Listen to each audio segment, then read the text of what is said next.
I don't know why, every time we say hello, we always giggle after. It's so cute. It's not like we've been doing this for 2 months already. I'm Julia. I'm Christy. It's been 2 months. We just did we've just released episode 7. And we've been doing like an episode a week. We've basically been doing this for 2 months. I know, I'm really proud of us. I'm proud of us too. Okay, and look, before we get into this episode, can we just take a moment to celebrate our little wins? Yeah. So, we only have 32 followers on Instagram, but 2 of them are authors. Vera Valentine started following us this week. Mm-hmm. And Rebecca Quinn started following us this week, who you actually had a conversation with, which was amazing. It was so cute looking at the messages and seeing both of you fangirling over one another. It's so good. And I feel like it's appropriate that Vera Valentine started following us this week as well, because today's episode is on Unhinged, which is her latest book. And look, I know I said after we did Squeak that we wanted to do more unhinged stories. I didn't quite mean literally. But yeah, here we are, reviewing Unhinged, which is a erotic door romance. It's only about 70 pages, so it really didn't take me that long to read. And it was also only $1.48 on Kindle as well. So I thought, why the fuck not? Like, literally. Yep. I'm going to support the author. I'm going to have a great read out of it because I absolutely loved Squeak and just how, I'm going to say this word a lot, unhinged that was. So I was, when I saw that she'd released a new book called Unhinged, that was door erotica, I was like, I have to read this. I have to find out what it's about. Literally. I'm not doing spoiler-free section for this. It's erotic door romance. You take from that what you think it's going to be, and I'm just going to dive into it. Fuck yeah, let's go. Triggers, tropes, content warnings to be wary of.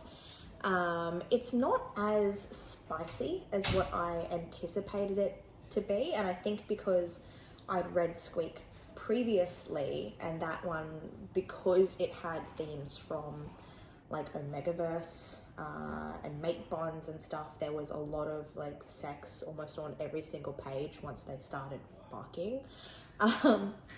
This one not so much. This one had a bit more plot to it, which was really nice. I know, I'll dive into that soon. But some things that I do want to mention before we get started. Oh, praise kink for starting. The door has a praise kink. Oh, the door has a praise kink. The door has a praise kink. Yep.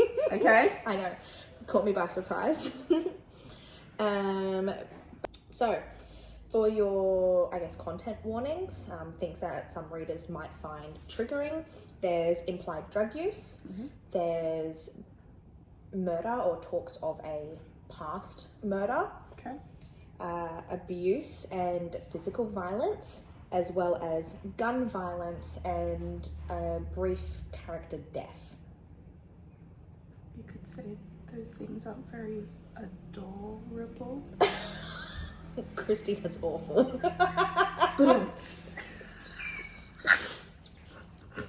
The whole time, that's all my brain could think. Okay, you're not alone, because the author also uses the word knob a lot in this book. Yep. Brilliant. So, let me take you on a journey on what Unhinged is about. Essentially, the book is told from the door's perspective. It doesn't change point of view at all, so it's completely told from the perspective of a door. Let me take you on a story that is unhinged. As I mentioned, it is told from the door's point of view, and it doesn't sway from that. So we don't have to deal with any multiple point of views or trying to understand, I guess, different character personalities. And you know how sometimes authors can shift between writing styles depending on the character's voice the story is being told through. Yeah. We didn't have to deal with that, which was nice because it is only 70 pages, but there is a lot that happens in those 70 pages. And I feel like I use that exact same line talking about Squeak. Yeah, she packs a lot into her stories. She does. So, this door is sentient. It has thoughts. It's described as having like a front side and like a back side. So, stop. We all have a backside. But also, like, it can shift its perspective on where it's watching and absorbing the world around itself. That's cool. Yeah, so the door is in an apartment building, and its current occupant is a girl named, I keep saying Tanya, but it's not Tanya, it's just Tana. Tana? Yeah. Tana? Okay, cool. So the current occupant of this apartment, which the door is guarding, is named Tana. The door is crushing on Tana. Yep. It describes how gentle she is when she inserts the lock and turns the handle and never slams the door. I'm already unhinged. Right? I'm just like, I don't know what I anticipated, but I wasn't expecting to read how romantic unlocking a door can be. Yeah, that's all I'm gonna think when I am unlocking my door. Is that door might just like it a little bit. It might like the way that your hands stroke over its wood planes. Who the fuck strokes a door? Yes. So, stop. Sorry. You gotta keep that for the YouTubes. I'm going to. So, the door is crushing on Tana, and within the first chapter, we're already introduced to the threat, the villain of the book, which is the apartment's superintendent named Randall. Oh. I know, it's a terrible name, and all I could think is Monsters, Inc. Yeah. And Randall was a cunt. Well, Randall's also a cunt in this book too. But basically, the door has witnessed Randall essentially lead a girl into the woods who never returned. There's some woods behind the apartment building. So Randall is this murderer, essentially. And now Randall has eyes for Tana. Yes. And this door, even though he is stuck in the frame, wants to do whatever he can to try and protect Tana from Randall. But there's not a lot that you can do when you're a door. Can the door talk? No, the door cannot talk. The door has thoughts, cannot talk. It basically just swings back and forth on normal door hinged movements. But that's it. That's it for the door. Until. Okay. I'm hooked. Right? Yeah, so the door can't do shit until what was described as Jesus showing up, and I was like, okay, this is weird. I didn't peg the author for Christian. No judgment at all. This figure that approaches the door is just described as having like long hair and robes, so I immediately thought Jesus. Yeah. It's not Jesus. It plays ties to Greek mythology. Sorry, it plays ties to Greek mythology, and you don't outwardly get the name of this, I guess, god that approaches the door, but it mentions Hera is punishing this figure. It mentions that Hades is his brother. And it also talks about how you can hear storm clouds. So you can just presume that this person is Zeus. Yep. Right? Yep. That's where my brain went. I'm not really good with Greek mythology, but I'm like, I'm pretty sure this isn't Jesus, it's Zeus. Yeah? Yep. Okay.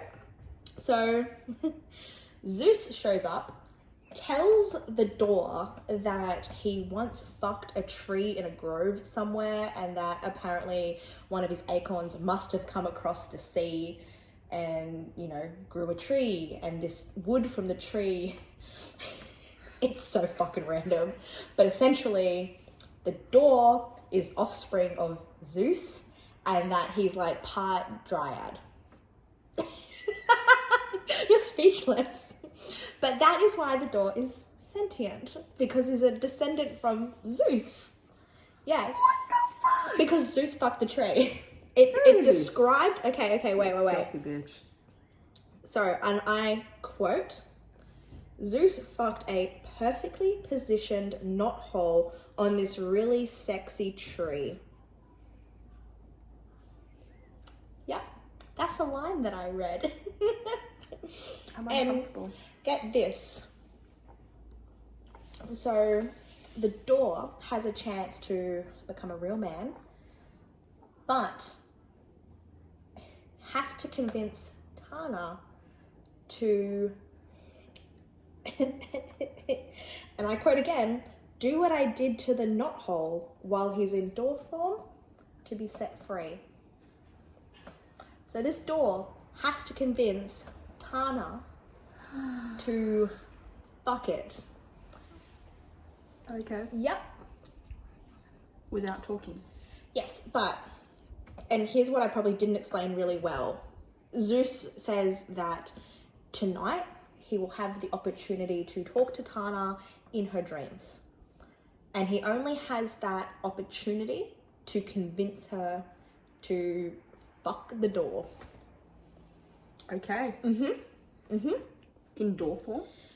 No. So Tana falls asleep that night and we enter Tana's dream, and the door isn't a door anymore, but a man, and described as like a really sexy man. I mean, you're a descendant of a god. It's gonna be hot. They're gonna have a godlike body. Okay. So Tana just thinks that she's eaten like one too many weird popsicles and is like, I don't believe a word that you're telling me. But the next morning when Tana wakes up, she's just like avoiding the door and giving the door weird looks. Like, did this actually happen? Did my door talk to me in my dreams last night? And later that day, she's had like a glass or two of wine and then just goes, fuck it. What can go wrong? She grabs a condom, she grabs some lube, she pushes her ottoman up to her door so that she can essentially back herself up on it.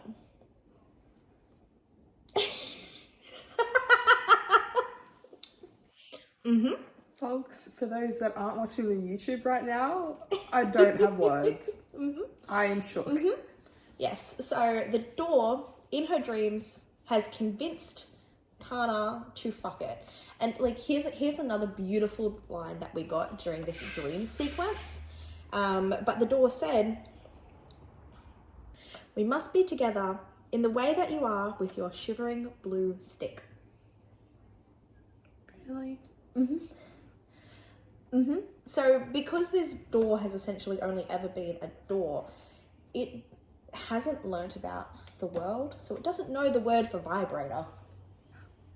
Yep. And the only, I guess, knowledge and learnings that this door has is from watching whatever has been on TV within the apartment. So it doesn't have a lot of, I guess, understanding of the world around it. It's fair, it is But a yeah, door. but could you imagine if this figure approaches you in a dream, says, hey, I'm your door, and you gotta be with me like you are with your shivering blue stick. And then I'll come to life and I'll be your protector. Okay. So yes, they have to be together in that way. And she's like talking out loud as she's trying to convince herself to like fuck this door. And she goes, woman fuck cucumbers and bedposts and balloons and shit. That isn't weird, right? And I actually like outwardly cackled at that sentence because women fuck balloons and shit. Like Vera Valentine nod to her book Squeak and Squeal, because I'm like, yes, women do fuck balloons and shit. So women do. Yep. So I thought that was a really smart nod to her previous writing. Yep. And I know I've already mentioned that Tana obviously backs herself onto this doorknob. But yes, she wrapped her fingers around the brass protrusion in a soft cloth with a firm grip. She started polishing my knob with slow, smooth strokes that stirred something deep in my wood. Because obviously she cleaned the doorknob before she fucked it. That's nice. But also safety. Yeah. She's prepared. I like it. Yep. And like the quotes that I highlighted from this book are just brilliant, because we do also get, digging her fingers into the edge of the ottoman for leverage, Tana held her breath, rocking back to slowly impale herself on her front door. Not her back door. Wow. Christy. Having so much fun with this. So, yes, Tana fucks her door. Yep. She, nothing immediately happens. And Tana's just like, well, I tried. Goes off, goes to have a shower after she orgasms around her doorknob. Yep. Okay. Get it, girl. And while Tana is in the shower, her door transforms into a man. The exact man that approached her in her dreams. Yeah, that's right. There's no front door. There is just a naked man with a condom hanging off his dick. But if she doesn't have a front door, does that mean how does she get out of her apartment? Right. Well, no, there's no front door anymore. It's just a gaping, open doorway, Christy. What do you think happens? I was picturing like a wall? Yeah, like in The Sims where you remove the doors and it's just a wall and you want to get rid of the children. No. In this book, this isn't Sims World, okay? Okay. If your door is missing, it's just an empty doorway. Yeah, okay. Remember how I said she lives in an apartment building? Yeah. Yeah. So one of her like older neighbors is like coming home at this time and is like screaming profanities at her because now there's this naked man in her doorway. Yep, just imagine that scene. So Tana comes out of the shower, finds this man, and is just like, oh my god, what the fuck? And it takes her a little while to realize that it's her door. And the door is obviously trying to convince her that I am your door, like it worked, the magic worked, like I'm a real man now. I'm a real boy. Freed me. But of course now Tana needs a new door and this man needs clothes and stuff like that. So there is some cool like domestic moments between these two characters. It doesn't just turn into filth between the two of them because I mean they don't have a front door now. I don't think that would stop her. She literally fucked a door. Okay, but like the door was closed even though she was fucking the other side of it still. I don't think she has very high standards right now. She might have hit rock bottom. So, the door is now a man. And like I said, there's some really sweet kind of like domestic moments to them. And the author, even though she only has 70 pages to tell this story, she still uses those pages to touch on topics that are important to, I guess, women in society today. Aww. She talks about pink tax. She talks about how Tana shouldn't be afraid to constantly look over her shoulder for the threat that is the superintendent, because it's mentioned that she does need to go to the police and talk about this potential stalker that she has. And at one stage she's like, oh no, I can just avoid him and whatnot. And the door is like, no, you should be able to feel safe where you live and be able to walk out to your car in the parking lot without looking over your shoulder and leave your building at nighttime and feel safe. Right. Okay. And because this door has been, her door for a while now, while they're at the shops, he's even paid attention to the fact that maybe she's going to need to buy ice cream soon because she's got some hard days coming up. He's so attentive. This door is a gentleman in more ways than some men are actual gentlemen to women. And like, this door has no clue why she might need ice cream, but just understands that she's going to have a few days coming up soon where she's crying and they're hard, but he's noticed that ice cream helps her through those hard days. And it was just, I didn't anticipate reading something like that when I picked up a book called Unhinged. I like that Vera Valentine has used her voice as an author to bring light to topics like these, even within a book about erotic door romance. That's awesome. So the door ends up calling himself Dries as a shortened word or a shortened name of what he's noticed to be Tana's favourite actor, Idris Elba, I think. It's just, they only mention Idris, but I'm sure you can assume what that surname is going to be as an actor. It's everyone's favourite, let's be honest. So the door has called himself Dries as a little nod to I like that. Tana's favourite actor. And even while at the shops, he's like sneakily grabbed a job application because he's acknowledged that Tana has paid for everything and that she shouldn't have to pay for everything that's his, and he wants to be the one to take care of her. Right? This took me by surprise, considering I was used to what unfolded within the pages of Squeak. So yeah, it wasn't what I was anticipating after having read Squeak. If you guys want to go back and listen to our thoughts on that, it's episode 4 of our podcast. Tana has this new door delivered and it's installed. But something... Does he get jealous of the other door? He does, actually. Dries gets jealous of the other door because now there's this other door that's protecting her in a way that he can no longer because he's a man. Yep. At one stage, Dries, and I can't remember if he was in door form or was just in the apartment when Randall was there. It had to have been when he was in door form because Randall uses this skeleton key to get into Tana's apartment while Tana is out.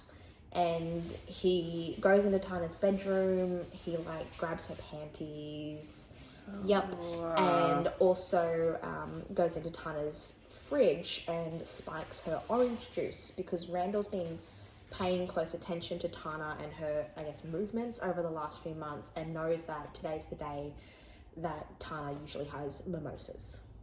So he spiked her juice, hoping to, I guess, essentially break in and, essentially break in and cause harm to Tana. So now that Dries is he's a real man, Tana's like, well, I need to have a drink with all of this, and she goes to make herself a mimosa.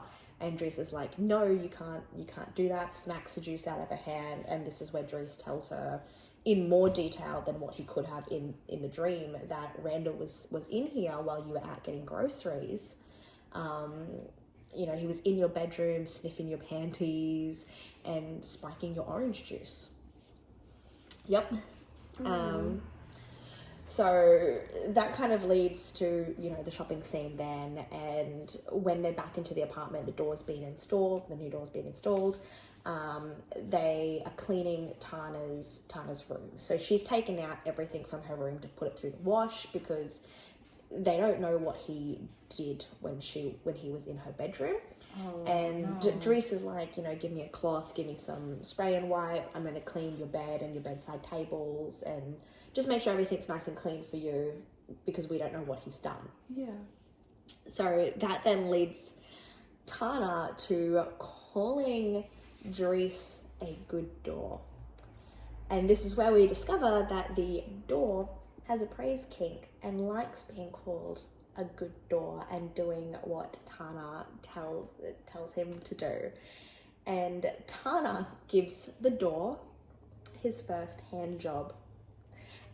And we get to experience an orgasm for the first time through this hand job. It's called a hand job and not a knob job. Christy, you're fucking full of it. I'm so good at this. I'm fucking loving it. So, it's after this hand job this knob job, where the two of them are kind of just like laying down and relaxing when there's this like knock knock knock on her new front door, and she opens the door and it's Randall. Randall's essentially shoved her against the back of this new door, hasn't noticed that Dries is there yet. This big confrontation happens, and Randall eventually pulls out a gun. So lets off a gunshot. It shoots Dries. Dries turns back into a door. So he dies. He turns back into a door. So the police take the door away for evidence. A couple months go past, but it doesn't feel like a couple months go past. It's told, like I said, it's told from the perspective of the door.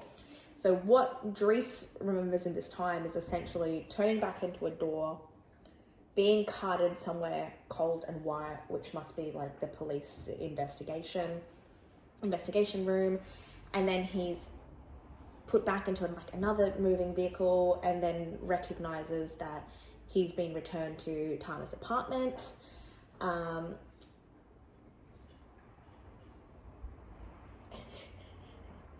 He then describes the sensation of a condom being put over his doorknob again, and Tana lowering herself onto his knob. He then turns back into a man, and Tana explains that in one of her dreams, a woman approached her, which turns out to be Vera, and told her that for Dries to come back, she has to be with him again. Yep. And also went on to explain that every full moon, Dries is going to turn back into a door, but Tana's magic pussy will be able to turn him back into a man after.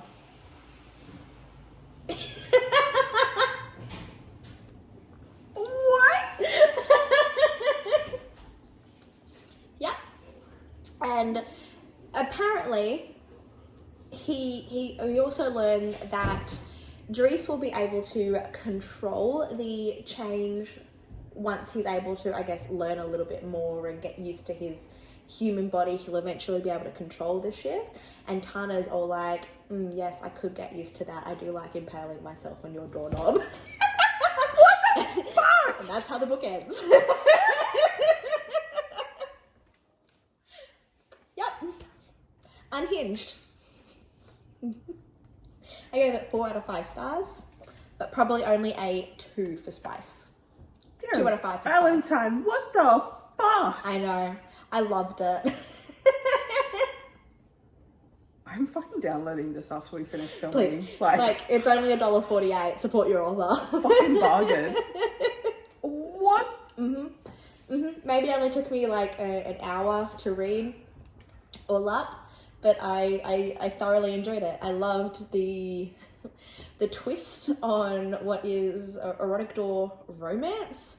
I loved the topics that the author still managed to put into the book as well. I liked that the main focus was obviously, you know, Dries and Tana, but we still had the threat of like Randall. And yeah, 70 pages. I thought it was brilliant. I'm still trying to process. Like, I still haven't fully processed Squeak. And now I've got Unhinged in my head now as well. And I'm feeling pretty unhinged. And I'm not going to stop making door jokes. No. Can I just take a moment to, I want to read you the dedication at the start of the book. The dedication, before you get into Unhinged, Vera Valentine has written, "This one's for the reader that declared in a Facebook group that she uses Control F to search for the word cock at the start of a story to make sure she doesn't get tricked into reading a closed door romance by mistake. Shine bright, you smutty diamond. The world needs more women like you." And then in brackets she's written, "It's in here 14 times, by the way, which ain't half bad."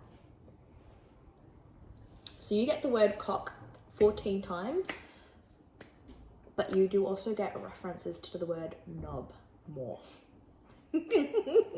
Vera, you are fucking brilliant. Yep. That's probably up there in the top 5 of best dedications I've ever heard. I absolutely love it. Vera Valentine, if you do listen to this episode, I adore you. I adore your writing. I cannot wait to read more of your books because they're fucking brilliant in today's society. But look, I'm happy with everything that I've said about Unhinged. If you guys have read, if you're not Vera Valentine and you've read Unhinged, please reach out to me. I would love to talk more door erotica. And if I've somehow convinced you to read Unhinged from this episode, please let me know. I'm speechless at myself a little bit. I'm trying to think of another joke, but I can't. We'll just close the door on that one then. So yes, if you want to listen to us read more Unhinged erotica, that's more than just erotic door romance, stick around because I'm sure we are not closing the door on this topic here. You can find us on her bookshelf. I'm going to attach our link tree to the show notes. But we'll see you next time, guys. We'll see you then. Bye. Bye.